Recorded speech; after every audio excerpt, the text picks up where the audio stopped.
வணக்கம். இந்த நாளில் சின்ன சின்ன வெளிச்சங்களில் இன்னொரு புதிய சிந்தனையை தெரிந்து கொள்வோம். உலகிலேயே பள்ளிக்கல்வியில் சிறந்திருக்கிற நாடு என்று பின்லாந்தை குறிப்பிடுகிறார்கள்.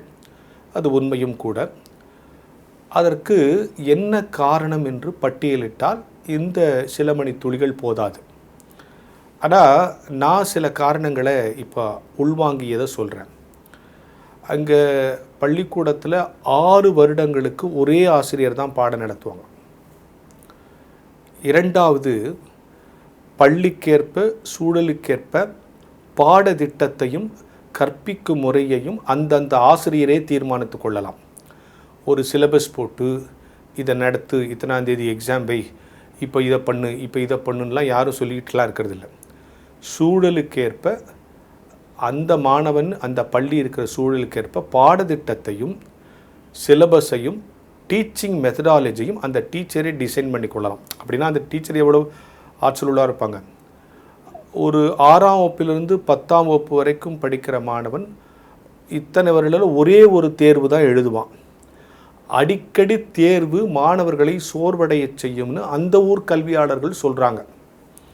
எல்லாம் இருக்கட்டும், அந்த ஊரில் ஆசிரியர் பயிற்சியில் இடம் கிடைப்பது தான் ரொம்ப கஷ்டம். டாக்டர் இன்ஜினியருக்கெலாம் ஈஸியாக சீட் கிடச்சிடும். டீச்சர்ஸ் ட்ரைனிங்கில் இடம் கிடைக்கிது. 10 பேர் அப்ளை பண்ணாங்கன்னா ஒருத்தருக்கு தான் கிடைக்குமா. இப்போ எடுக்கும்போதே அவ்வளோ ஃபில்டர் பண்ணி இவங்க முழுக்க ஆசிரியரை தொழிலாக செய்வார்களா, ஆசிரியர்களாக வாழ்வார்களான்னு பார்த்து எடுக்கிறாங்க.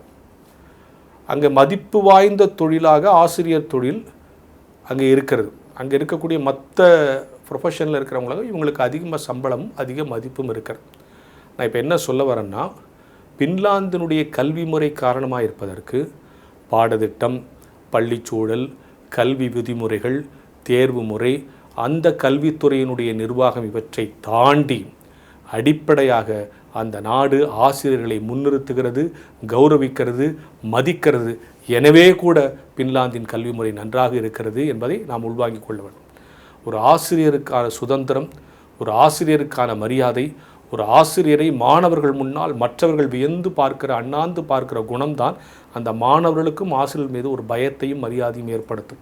எனவே பின்லாந்தினுடைய கல்வி முறைக்கு என்னவெல்லாம் காரணம் என்று நீங்கள் 100 காரணங்களை பட்டியலிட்டாலும் அடிப்படை முக்கியமான முதன்மையான காரணம் அந்த நாடு ஆசிரியர்களை மதிக்கிறது, ஆசிரியர்களை போற்றுகிறது, ஆசிரியர்களுக்கான உரிய கௌரவத்தை ஒரு இம்மி அளவு கூட குறையாமல் கொடுக்கிறது என்பதையும் கணக்கில் எடுத்துக்கொள்ள வேண்டும் என்கிற சிந்தனையோடு இந்த நாளை தொடங்குவோம்.